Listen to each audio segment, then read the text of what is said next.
Bueno, ahí para dar inicio a la charla, como dijeron, mi nombre es Mariana de la Llave, acá abajo está mi mail y el contacto de LinkedIn por si alguno me quiere contactar. La charla que vamos a estar dando es justamente slicing, paso a paso corto pero firme. Un poco para contarles de mí, me gusta mucho viajar y siempre digo que muchas de las técnicas que aplico en el trabajo lo aplico en la vida misma, no a lo maricondo como era la respuesta de recién. Pero bueno, siempre defino destino, me dedico a buscar el pasaje, primeras noches y después un poco a donde me va llevando el viento según el destino que me gusta. A veces puede fallar y necesitas comprar ¿cómo se llama esto? Un antipulgas porque no caes en el mejor lugar, pero ese es tema de otra charla, otra historia. De viajes podría estar hablando 20 horas. Así que sí, vamos a ir a lo nuestro. Y ahora les voy a pedir si pueden ingresar nuevamente en Menti y quiero hacer como un relevamiento de problemas comunes. Cuando ingresen en Menti les pido que ingresen con este código. Igual ahí creo que los chicos les van a estar pasando el link. Si no, ahí está de los equipos en los que están trabajando actualmente o en los que han trabajado, si se han encontrado con este tipo de problemas, ¿no? Acá pusimos llegar al final del sprint y no haber cumplido con los objetivos que nos planteamos, o tener un sprint donde no podemos ver como un avance, la métrica que tenemos no nos da un avance claro de si venimos bien, venimos mal o cómo venimos. O pasa que nos lleva mucho tiempo cuando tenemos que hacer integraciones entre las distintas capas de lo que estamos construyendo y eso es un dolor para el equipo. O pasa que tenemos esa sensación de que la funcionalidad no la cerramos más. Es como que hicimos una construcción y sentimos que el requerimiento está al 90%, pero no logramos salir de ese 90%.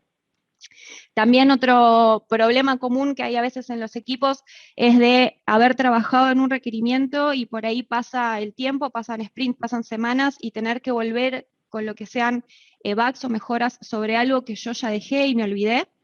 Bien, ahí tuvimos solo una votación, no pudieron entrar, bueno, eh, ahí se va actualizando.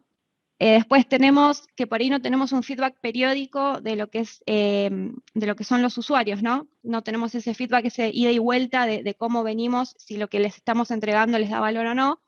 O puede también pasar que no tenemos interacción dentro del mismo equipo, como que cada uno se encarga de sus propias tareas y no estamos haciendo un trabajo realmente como en conjunto para definir una solución.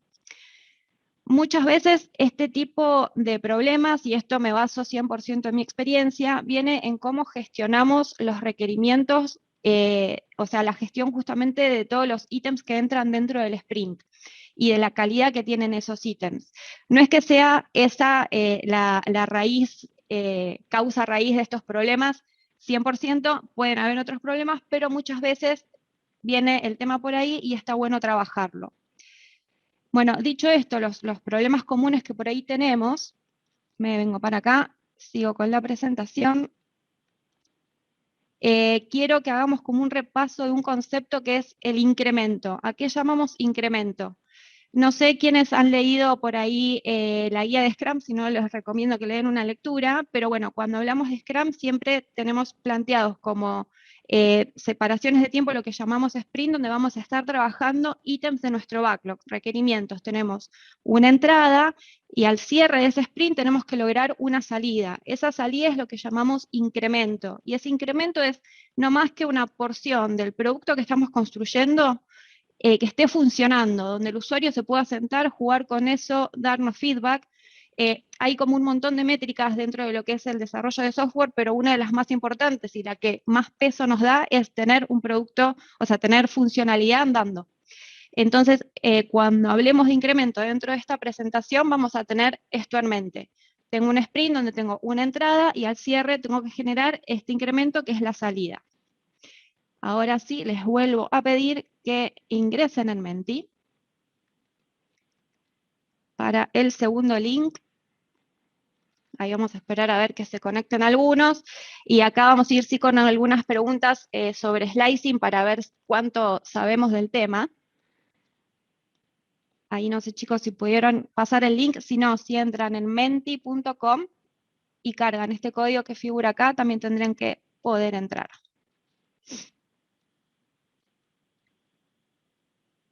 Si no les cuento las respuestas, pero no tiene gracia. Por las dudas, no sé si les llega el link o si alguno pudo entrar. Ahí van cayendo. Bien, ahí sí le vamos a dar entonces inicio a este Menti. Si igual a medida que vayamos avanzando pueden ir respondiendo si no llegaron a responder la primera. La primera es si el slicing nos sirve para reducir el tamaño de los features grandes, si esto es verdadero o esto es falso. Bueno, un poco de lo que ya veníamos con la trivia previa, creo que tienen idea de lo que van a tener que responder acá, pero me hicieron un spoiler de esta primera pregunta. Muy bien, muy bien. Si alguno ponía falso, me tenía que cruzar alguna provincia para ir a pegarle a alguien. Veamos la segunda pregunta, a ver cuánto sabemos de slicing. Cuando hablamos de tamaño, hablamos de esfuerzo. Ahora, ¿qué dimensiones componen el esfuerzo? Acá vuelvo a lo mismo, ¿no? Repasamos lo que era el incremento, tengo una entrada dentro del sprint de un ítem o varios ítems del backlog y cada uno de esos ítems se le suele poner un tamaño y para considerar ese tamaño, ¿qué es lo que estamos considerando? Volumen, porque tiene por ahí muchas tareas chiquitas, pero son muchas. La complejidad, porque es una sola tarea, pero es súper compleja, donde tiene que ser minucioso y hay que ponerle mucho ojo.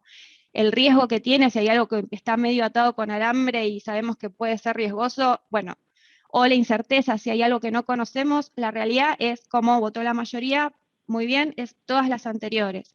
Siempre que le pongamos el peso a un ítem que tenemos que construir, tenemos que considerar todas las dimensiones previas. Eso para que también lo vayan teniendo ahí en mente. Y ahora sí, nos vamos a la última pregunta,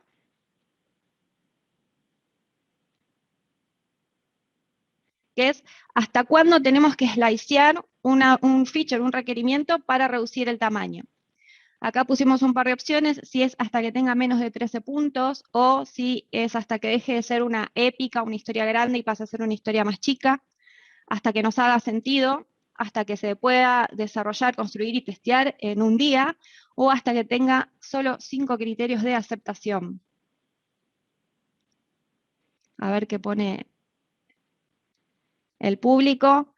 Muy bien, como respondió la mayoría, es hasta que nos haga sentido. O sea, puedo tener un feature que pese 3 puntos o que tenga un peso de 20 puntos, no importa. El tema, si a nosotros nos hace sentido construir esa porción de funcionalidad, genial, vamos para adelante. Puede que lleve un día, puede que lleve 20. Acá la única consideración, como dijimos antes, yo al cierre del sprint tengo que tener algo para poder jugar y mostrarle al usuario y que le dé valor. Entonces, si mi sprint es de 10 días hábiles y estoy proyectando que algo me va a llevar a construirlo 20, ahí sí voy a tener que aplicar un slicing para poder cerrar una parte de esa funcionalidad en un sprint y ver cómo la itero en el siguiente. Después, en cantidad de criterios, lo mismo, puede tener 5, puede tener 500, siempre y cuando podamos entregar ese valor al final. Bien, dicho esto, después de hacer este breve repaso y esta breve encuesta de estos conceptos, ahí sí me vuelvo a la presentación y estamos acá. Como dijimos, el slicing es el arte de descomponer un problema grande en problemas más chiquitos, para que podamos llegar en un sprint a entregar valor y generar este incremento al cierre del sprint. Vuelvo a repetir muchas veces, pero como para repasar también a todos los problemas que teníamos en un inicio. Ahora, este slicing, ¿cuándo se hace? ¿Quién lo hace? Bueno, la realidad es que cualquiera del equipo, el dueño del backlog es el product owner. Ahora no es 100% responsabilidad de esa persona de tener todo un slicing de todos los requerimientos. A medida que se va haciendo el refinamiento, puede ser que como equipo nos demos cuenta, mira, esto es muy grande, tenemos un problema acá, esto puede ser riesgoso, empecemos a recortar y a reducir esa complejidad y lo vamos separando en partes más pequeñas. Puede ser que hagamos el refinamiento, esté todo súper claro y cuando vamos a la planning y empezamos a detallar como las tareas que tenemos que hacer para construir eso, ahí también nos damos cuenta que algo nos puede hacer ruido o que hay algo complejo o que hay mucho volumen de cosas para hacer, entonces ahí también podemos aplicar un slicing o inclusive no es lo más común, pero ha pasado que por ahí estás en un sprint donde ya tenés un ítem planificado, lo empezás a construir y te das cuenta que está llegando el cierre y se nos empieza a complicar con algo, pero podríamos hacer un corte funcional para empezar a tener feedback de esa partecita, y luego retomar el siguiente sprint con lo que tuvimos que dejar afuera, con lo cual podría ser otro momento de hacer slicing, no es lo ideal, pero puede ocurrir. Ahora, bien, entonces dijimos que slicear es básicamente cortar un problema grande en problemas más chiquitos, es reducir ese tamaño de ese feature que tengo que construir en features más chiquitas. ¿Cómo hacemos ese slicing? Acá vienen dos, ¿cómo se llaman? Dos conceptos que probablemente escucharon hablar, y si buscan información van a encontrar un millón de información en internet, que es lo que llaman slicing vertical y slicing horizontal.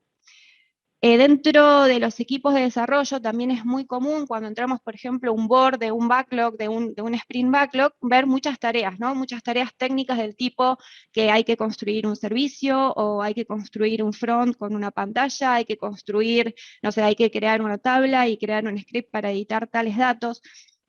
Cuando vemos el backlog, el sprint backlog de esa forma, ahí ya nos da sentido de que el slicing que estamos haciendo es un slicing horizontal, o sea que estoy cortando por las capas de tecnología para construir esa funcionalidad. Cuando el slicing lo hacemos de esa forma, lo que perdemos un poco es la visión del valor que estamos persiguiendo en la construcción de lo que le queremos dar al usuario final. Entonces, ¿está mal? No es que está mal, pero nos puede traer algunos problemas. Por ejemplo, esto que decíamos de sentir que la funcionalidad siempre está al 90%, si yo me mantengo con el slicing horizontal, después cuando voy a integrar veo que tenemos problemas de integración y demás. En cambio, si lo vemos más como corte funcional, hacemos que el trabajo abarque como todas las capas, pero en una porción más chiquita podemos hacer un mejor trabajo en equipo. Entonces, nuestra recomendación desde Redby es que cuando tengan que atacar funcionalidad, generen el músculo de ver la funcionalidad y recortar esa funcionalidad con este tipo de corte, no con la capa horizontal. Ahora es cómo podemos hacer para hacer esos cortes más verticales y no tan horizontales. Bueno, hay varias técnicas, acá vamos a nombrar, bueno, varias. Una de ellas es Spider, que no es más que una memotecnia, creo que es la palabra, que son distintas letras como para que nos disparen distintos caminos. Spike, Path, Interfaces, Data and Rules. ¿Cuándo aplicar cada una? Bueno, por ejemplo, cuando tengo un feature donde su tamaño es muy grande porque tengo mucha incertidumbre, por ejemplo, si me tengo que conectar con un sistema que no conozco o tengo que usar una tecnología que desconozco, ahí lo que conviene es primero generar un spike, y luego este spike puede ser la construcción de una prueba de concepto o investigar algo específico, donde generalmente se le pone como un periodo acotado de tiempo dentro del sprint, como para que le podamos dedicar tiempo a ganar ese conocimiento, a disminuir esa incertidumbre que tenemos, y ya en otra iteración poder construir con mayor seguridad la funcionalidad, el requerimiento que nos están pidiendo. A eso es lo que llamamos spike. Cuando hablamos de path es cuando tenemos una necesidad que tenemos que cubrir, y para cubrir esa necesidad tenemos como distintos caminos posibles. Entonces ahí también podemos ir eligiendo el camino más sencillo o el que creemos que va a utilizar más el usuario para lograr ese objetivo, y después ir desarrollando los demás caminos. Por ahí como para ejemplificarlo con algo que nos vamos a sentir todos identificados, es por ejemplo, tengo una necesidad de, quiero vender un producto y que la gente me pague por internet. Bueno, ese cobro yo lo puedo hacer de distintos medios. Puedo ofrecer que lo paguen por, no sé, Mercado Pago, por PayPal, porque carguen todas las tarjetas de crédito y en el sistema y lo hagan con la tarjeta de crédito directo, que me hagan una transferencia. Bueno, hay distintas opciones para yo lograr el cobro de ese producto.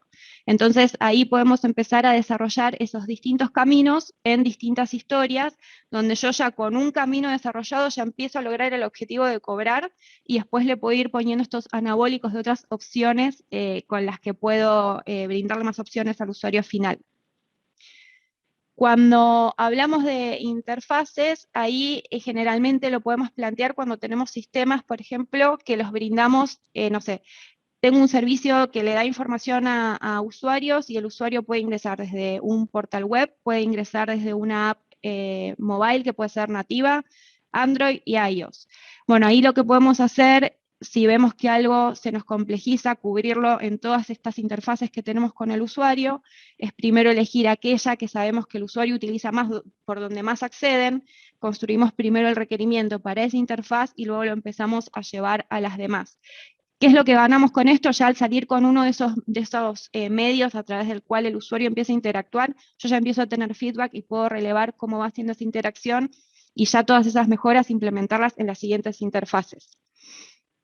En el caso de data, este corte lo tratamos de ver cuando tenemos un requerimiento que implica, donde la complejidad viene por el lado de los datos. Puede ser porque el volumen de los datos sea muy grande o porque tenemos distintas fuentes de datos. Entonces, ahí también, para lo que es la construcción, podemos plantear cortes por lo que son el manejo de datos. Como para ejemplificarlo, podría llegar a tener un requerimiento donde tengo una funcionalidad que tengo datos a mostrar que los obtengo de mi propia base de datos, tengo datos que tengo que traer desde otros sistemas y tengo datos que los tengo que calcular para poder mostrarlos. Entonces, en ese caso podríamos llegar a hacer un corte de empezar, bueno, primero vayamos por lo más simple, te voy mostrando lo que ya puedo obtener de la base, entonces ahí ya empiezo a obtener feedback de si más o menos eso viene bien, viene mal. Después te agrego los datos que consumo afuera y después te agrego los datos que tengo que calcular. Eso como para ir jugando y ya tener este feedback del usuario y todo lo que es la construcción del requerimiento en sí, aunque no lo tenga completo, pero lo puedo ir iterando. En el caso de rules es algo bastante similar, es si tengo muchas reglas de negocio que tengo que cumplir dentro de un requerimiento, ahí podría llegar a agrupar por reglas y decir, bueno, primero construyo este set de reglas y en una segunda iteración te construyo otro set de reglas, bueno, y así infinitas veces según cómo nos convenga recortar esta funcionalidad. Esto es como para que lo tengan así como ayuda a memoria del spider de la tela de araña, como para tener las letras de, bueno, cuando estoy con un requerimiento grande, lo miro y me fijo a ver si hay alguna opción de estas en que las pueda cortar. Referente a esto, algo que les quería comentar es que yo puedo tener 3 requerimientos y los 3 requerimientos los puedo cortar bajo distintas varas de estas. O sea, no es que todos mis requerimientos los voy a tener que cortar por data, todos mis requerimientos los tengo que cortar por rules. Puede que para un requerimiento aplique uno, para otro requerimiento aplique uno o más de uno distinto al que apliqué antes. Ahí es un poco jugar, entender dónde está qué es lo que tiene peso en el tamaño que veíamos antes al momento de pesar la historia y ahí ver cómo lo podemos cortar respecto a estas reglas. Otras técnicas que son como muy similares, si lo pensamos algunas de las que ya hablamos, una puede ser lo que es el workflow de pantallas. Si yo tengo un requerimiento que tiene muchos steps, muchos pasos para llegar al final de lo que quiero lograr, ahí una opción podría ser recortar por pasos. No es un crecimiento como muy orgánico de la funcionalidad, pero podría ser una alternativa si queremos recortar y no vemos otro camino o no se nos prende la lamparita de cómo podríamos recortar la funcionalidad. Otro puede ser el de que ponemos acá, enfoque simple y luego diseño. Está bueno aplicarlo cuando el peso de un requerimiento está justamente en lo que es el diseño más de la pantalla. Entonces, ahí podríamos llegar a construir una primera funcionalidad con un diseño bastante simple. Acá para ejemplificarlo es, si tengo que pedir fechas, te puedo pedir que cargues la fecha así como viene, sin ponerle mucha magia ni formato ni nada. Y después sí agregarle todo el diseño, mejorando todo lo que es la navegación o la interacción con el usuario. Acá, por ejemplo, agregándolo del calendar, pero eso lo puedo hacer en otra iteración. Ya con la primera, aunque no sea muy lindo por ahí visualmente, pero ya empiezo a tener feedback de otro tipo de validaciones y después le pongo toda la onda. Otra técnica que podemos usar es lo que es validación de datos. El de validación de datos y Happy Path y Error Path son como bastante similares y vienen muy de la mano de lo que hablábamos de reglas. Por ejemplo, en lo que es validación de datos, podemos construir una funcionalidad asumiendo que el usuario final no le va a pifiar, o sea, no le va a errar a ningún dato, que va a cargar todo bien. y hago el flujo así como de punta a punta y ya empiezo a tener feedback. Y en una segunda vuelta, ahí ya te empiezo a agregar todas las validaciones con todos los caminos alternativos si hay algo que hay que validar en lo que está cargando el usuario. El Happy Path y Error Path es algo similar. Primero te hago el caso feliz, asumiendo que no van a haber, no sé, no hay superación de límites, no hay autorizaciones, no hay nada que haya que controlar en el medio de la funcionalidad. Y en la segunda vuelta ahí ya te hago todo el control de errores y validaciones que pueda haber en el camino. O sea, este y este son como muy, muy similares. Y lo que es distintos tipos de usuario, ahí es cuando tengo un requerimiento que dentro de un sistema donde tengo más de un rol. Y todos esos roles acceden a ese requerimiento, pero cada uno por ahí con algún sabor o algún gustito particular. Ahí también puedo decidir, primero lo construyo para un rol específico y después lo itero para los demás roles agregándole estos sabores particulares que tienen. Voy a acelerar porque creo que me está quedando poco tiempo. Estas son como técnicas que, lo mismo, vuelvo a repetir, tengo un requerimiento que veo que está difícil llegar en un sprint a ver algo de valor donde el usuario me pueda dar feedback, veamos cuál de estos caminos o estas técnicas podemos utilizar para cortar, construir algo más pequeñito, pero que nos den feedback y poder avanzar. Entonces, justamente el por qué lo hacemos, cuáles son los beneficios de trabajar este arte del slicing, es un poco para atacar los problemas que teníamos antes. Si tengo un problema muy grande y lo achico, eso va a hacer que el entendimiento sea mayor, porque no es que tengo que estar viendo 20 reglas y preocupándome porque las 20 estén bien, sino que me concentro en 5 cosas que tengo que cumplir. Les pongo 5 por un ejemplo. Al tener mayor entendimiento de lo que tengo que construir, eso lo que va a hacer es que mi estimación sea más precisa, porque tengo como menos margen de error, porque justamente conozco más lo que tengo enfrente.